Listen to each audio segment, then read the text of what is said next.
Shalom, kembali lagi dalam program kita Hanya Alkitab, teman-teman. Setiap minggunya kita akan menyajikan konten-konten mengenai pembelajaran dari teks-teks Alkitab yang akan kita gali dari berbagai perspektif, dari berbagai sisi, ya. Tentu ini menggunakan berbagai metode hermeneutik atau penafsiran yang tidak terpaku kepada satu metode saja. Teman-teman bisa uh, menonton berbagai konten kita yang mungkin dari thumbnailnya, dari judulnya itu agak nyeleneh, ya, agak kontroversial.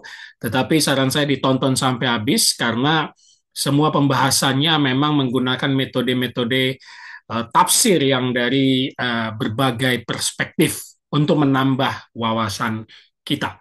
Nah, hari ini saya juga akan membagikan satu pembelajaran yang akan menambah wawasan kita yang mungkin teman-teman banyak belum mendengarnya.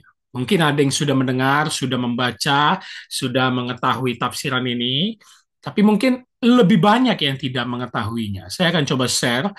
Uh,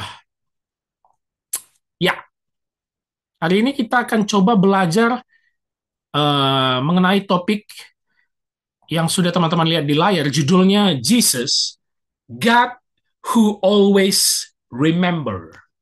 Yesus adalah Tuhan yang selalu mengingat. Tetapi jika kita lihat subjudulnya, kita akan mulai tertarik karena judulnya ini atau subjudul yang ditampilkan mengambil ayat yang sangat terkenal, Yohanes 14 ayat 6. Memahami kata aletheia atau kebenaran menurut kisah mitologi Yunani. Kalau teman-teman ingat ya, ini pasti ayat yang sangat gampang dihafal hampir seluruh orang Kristen, menjadi ayat pedoman kita, Yohanes 14 ayat 6. Akulah jalan, kebenaran, dan hidup. Ya. Kata kebenaran memakai bahasa Yunani aletheia. Ya. Aletheia. Nah, tetapi apa hubungannya dengan Jesus, God who always remember? Nah, di sini nanti kita akan mencoba menggalinya dari perspektif mitologi Yunani. Baik, kiranya teman-teman bisa membuka Alkitab dan juga bisa melihat presentasi layar ini. Kiranya pembelajaran ini memberkati kita semua. Baik, kita lihat dulu ayat yang sangat terkenal ini. Saya bacakan untuk kita semua. Kata Yesus kepadanya, akulah jalan dan kebenaran dan hidup. Tidak ada seorang pun yang datang kepada Bapa kalau tidak melalui aku. Nah, di situ saya bold kuning karena kita fokus di satu kata yaitu kebenaran, aletheia. Ya, akulah jalan, kebenaran dan hidup. Ini adalah ayat favorit orang Kristen dalam berapologetika. Ya, ini ayat apologetika yang menyatakan pembelaan iman Kristen bahwa jalan kepada Bapa atau jalan menuju surga itu hanya melalui Yesus seorang. Ya, ini ayat pegangan kita di dalam mempertahankan iman kita atau memproklamirkan iman kita, tetapi jadi sering bermakna negatif, ya, karena di dalam uh, apologetika yang negatif itu biasanya jadi membanding-bandingkan dan menjelek-jelekkan kepercayaan atau agama orang lain, gitu ya. Jadi seakan-akan ini menjadi ayat pegangan mayoritas orang Kristen untuk mengatakan di luar Yesus kau akan masuk neraka. Nah, gitu ya. Ini bisa menjadi pegangan kita, tapi dia kan bersifat eksklusif ke kita sebagai orang yang beriman kepada Yesus atau percaya sebagai agama Kristen. Tetapi ini menjadi apologetik yang negatif ketika kita mengatakan lewat ayat ini hanya Yesus jalan kebenaran dan hidup, di luar itu tidak ada jalan, di luar itu salah, di luar itu kematian, maka kita mengklaim satu-satunya kita pemilik surga, begitu ya. Jadi kita seperti membatasi bagaimana cara Allah bekerja terhadap umat manusia. Nah, tapi itu biarlah di ranah apologetika, karena hari ini kita akan menggalinya secara biblis, yaitu melihat kata kebenaran atau aletheia. Jadi kita fokus di satu kata ini, tetapi nanti di kesimpulan saya akan rangkum dari perspektif mitologi Yunani yang kita akan gali apa maksud Yohanes 14 ayat 6. Sekali lagi jangan samakan dengan gaya penafsiran ketika kita ingin berapologetika untuk menyatakan bahwa ayat ini adalah dasar iman kita. Itu tidak masalah dan itu tidak salah. Tetapi kali ini dalam YouTube Hanya Alkitab, seperti biasa, kita akan menggali konteks dan menggali teksnya secara mendalam atau secara biblis. Baik, kita langsung saja. Aletheia itu berasal dari kata lete. Ya, di dalam aletheia ada kata lete. Saya coba highlight ya. Ini ya. Lete, betul? Ya, lete. Nah, kata lete dalam bahasa Yunani artinya forgetting, forgetfulness, atau oblivion. Forgetting, melupakan. Oblivion, yang terlupakan. Nah, itu arti kata lete dalam bahasa Yunani. Forgetting atau forgetfulness, benar-benar melupakan, atau oblivion, yang terlupakan. Nah, kenapa kata ini muncul? Ya, karena dalam mitologi Yunani ini memiliki cerita. Ternyata Lete adalah salah satu dari 5 sungai di alam bakanya orang Yunani. Kepercayaan orang Yunani. Ya. Lete adalah salah satu dari 5 sungai yang ada di dunia orang matinya orang Yunani yang biasa disebut Hades. Dan Lete artinya sungai kelupaan. Ya, 4 lainnya di alam dunia bawah Yunani atau Hades ada 4 sungai lain yaitu Acheron, sungai kesedihan, Cocytus, sungai ratapan, Phlegeton, sungai api, dan Styx, sungai yang memisahkan bumi dan dunia bawah. Ya, saya juga sudah pernah bahas yang Styx ya, sungai yang memisahkan dunia atas dan dunia bawah, yang harus ada tukang perahunya untuk membawa orang ke dunia bawah atau dunia orang mati. Teman-teman bisa menonton itu. Itu pembahasan ketika murid-murid Yesus berteriak melihat Yesus sebagai hantu. Ya, itu bisa juga dikaji dari mitologi Yunani. Ada di konten YouTube Hanya Alkitab kita. Nah, Lete ini menurut para ahli-ahli, dia berbatasan dengan Elysium, yaitu tempat peristirahatan orang-orang yang baik, begitu ya. Jadi, kalau teman-teman ingin lebih paham dunia alam bawahnya Yunani, kita harus memahaminya secara mitologi mereka, ya, atau Hades. Nah, konsepnya orang mati atau orang yang sudah mati itu diharuskan meminum air Lete atau dari sungai kelupaan agar dapat melupakan kehidupan dunia mereka. Apa yang mereka jalani dunia, itu harus mereka lupakan ketika mereka masuk ke dalam Hades, alam bawah. Ya. Jadi mereka harus melewati sungai Lete dan meminum itu untuk menghapus semua memori yang ada di dunia atas atau selama mereka hidup bertahun-tahun. Itu harus mereka lupakan. Ya, kenapa? Itu syarat mereka bisa merasakan hidup kembali atau reinkarnasi. Ya.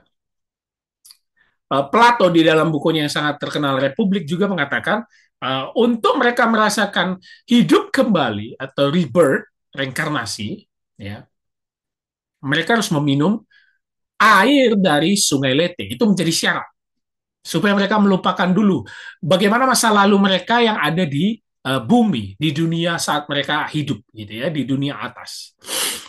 Nah, filsuf terkenal Martin Heidegger menggunakan kata lete dengan kalimat melupakan keberadaan, ya, unexist. Nah, ini ada satu konsep juga yang pernah saya utarakan bahwa dunia orang mati itu menunjuk ketidakeksisan kita kembali. Nah, ini yang dipinjam oleh Martin Heidegger, ya, yang dipakai Martin Heidegger. Kata lete sendiri di bahasa Yunani tadi adalah forgetting atau oblivion, melupakan atau dilupakan. Tapi Heidegger mengatakan ketika kita sudah berada di alam baka, kita sebenarnya itu tidak eksis lagi, melupakan keberadaan, uneksis. Salah satu pemahaman ekstrim yang mungkin sekarang banyak juga dipegang para teolog, karena ini juga dipegang oleh salah satu teolog terkenal tentang neraka, ya, John Stott, ya, almarhum, ya, beliau teolog Anglikan yang sangat terkenal, yang banyak dipakai pemikirannya oleh orang-orang Injili. John Stott itu pernah berkata bahwa neraka itu sebenarnya tidak akan ada siksaan kekal, tapi sementara. Ya, John Stott memegang pemahaman ini, mengatakan bahwa ketika kau sudah masuk neraka, dihukum, setelah itu kau unexist, hilang, tidak ada lagi. Ya.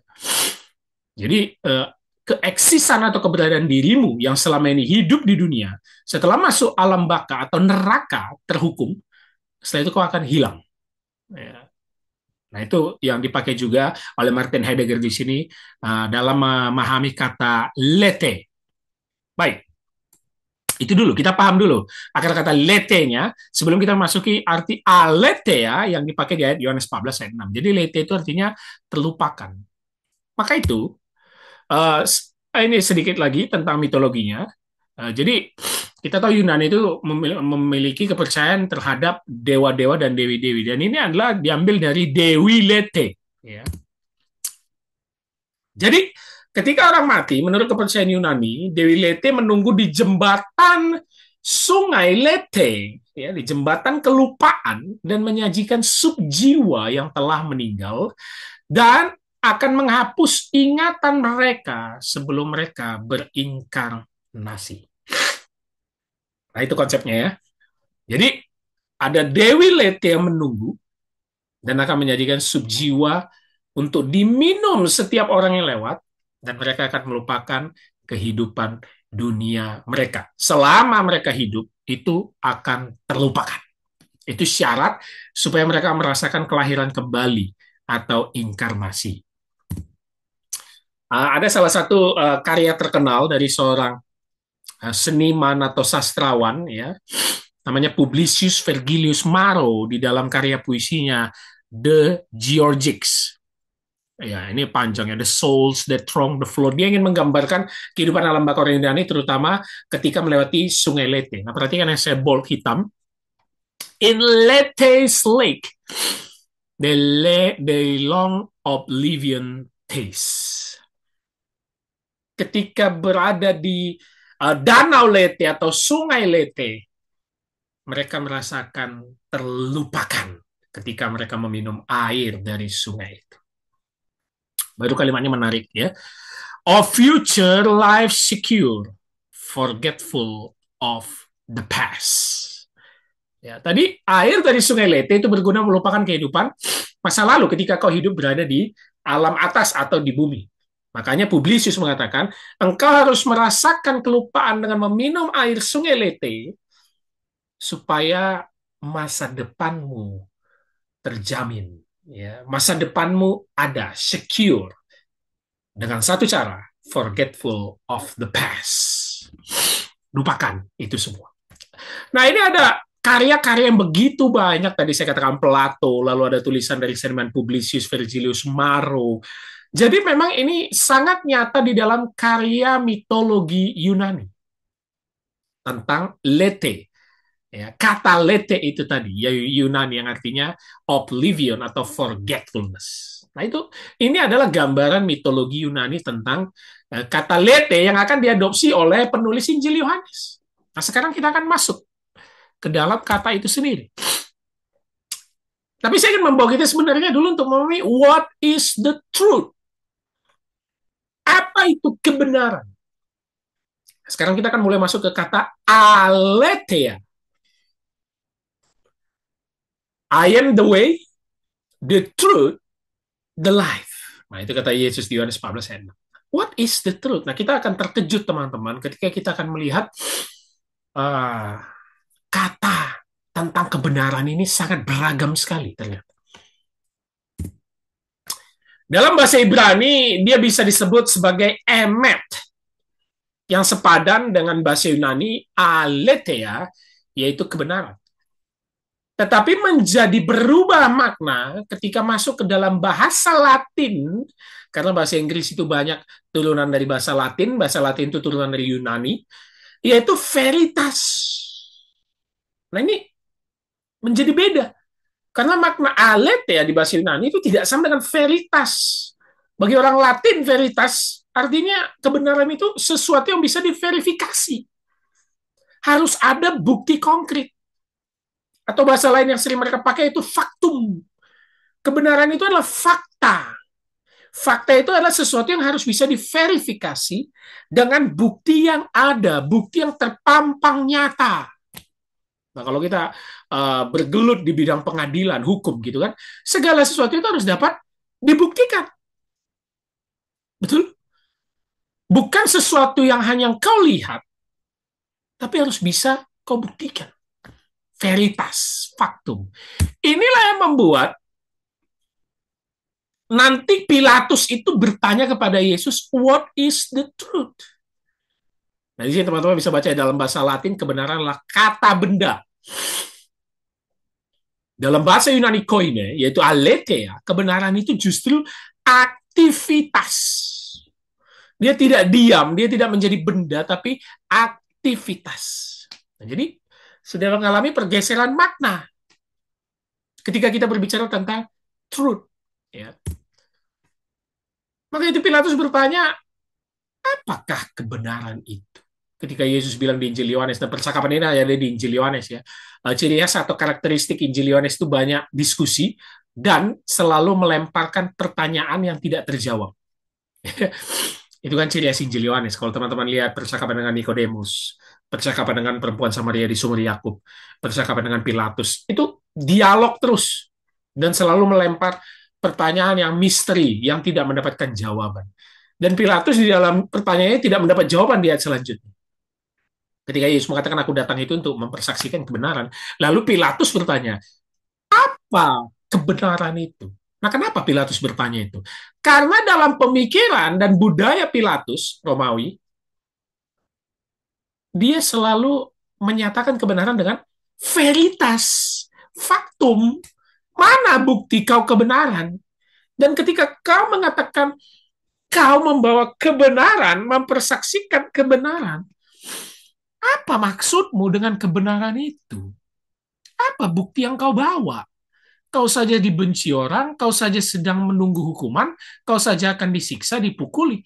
Kebenaran macam apa yang kau katakan? Nah, jadi itu yang mendasari kenapa Pilatus bertanya, apakah kebenaran? Karena kebenaran itu benda bagi Pilatus, bukan merupakan sesuatu aktivitas. Dan kalau kita bawa ke zaman sekarang, kita akan menemukan beragam kebenaran. Ada kebenaran faktual, kebenaran matematis, kebenaran subjektif, kebenaran religius, ya, faktual. Misalnya 1 tambah 1, 2. Ya. Sorry, itu matematis. Kebenaran matematis ya 1 tambah 1, 2. 2 kali 2, 4. Kebenaran faktual apa? Saya lahir di Medan. Tanggal segini, segini, segini. Sesuai KTP. Faktual.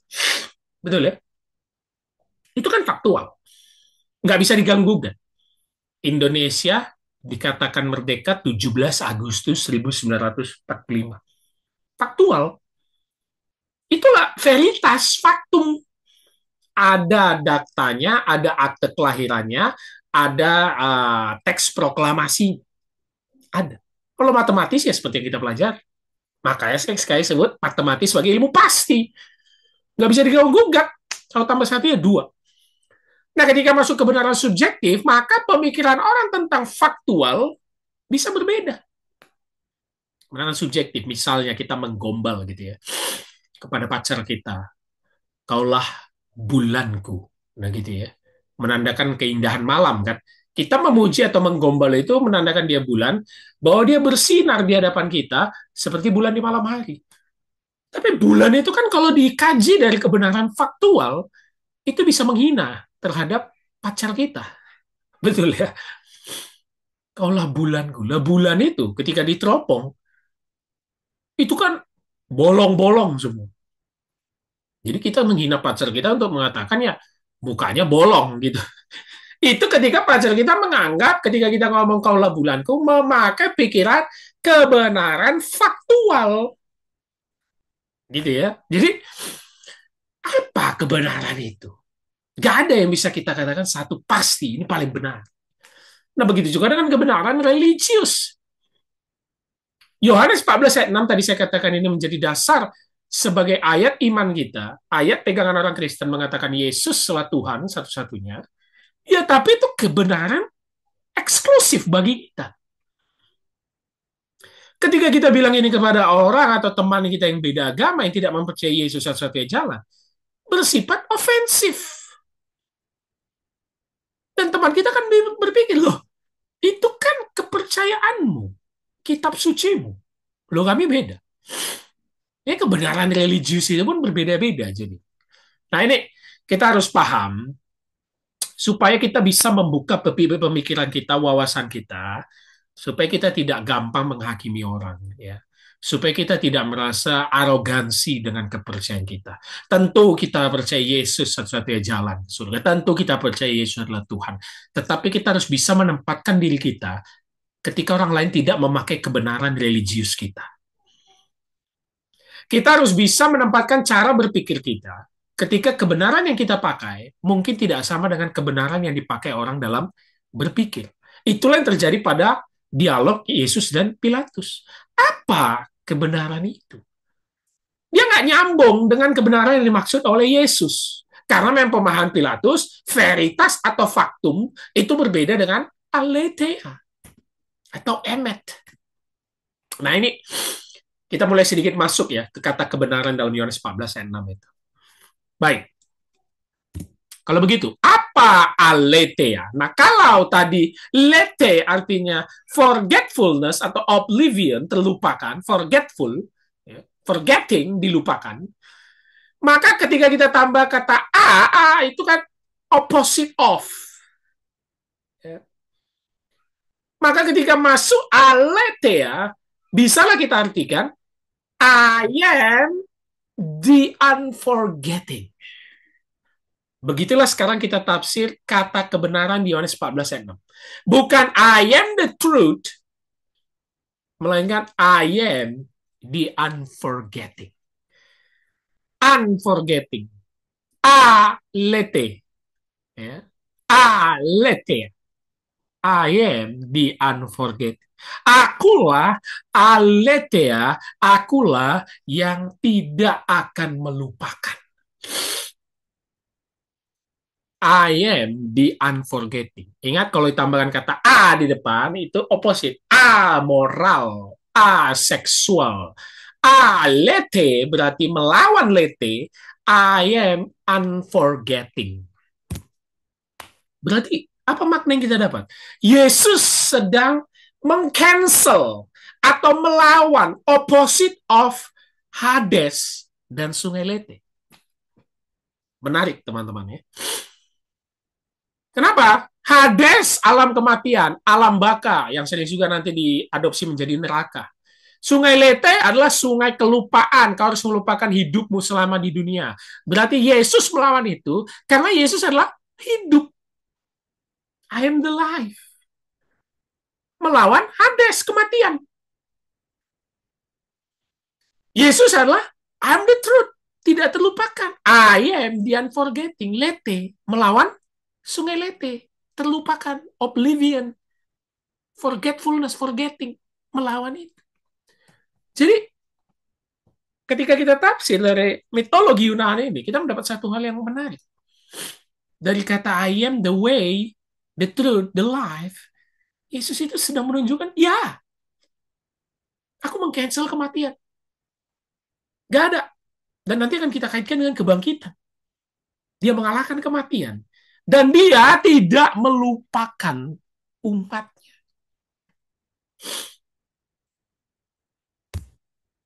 Siapa yang di dalam Yesus pasti akan mengingat jati dirinya sebagai citra Allah dan akan selalu dipersatukan dalam kasih Allah Tritunggal.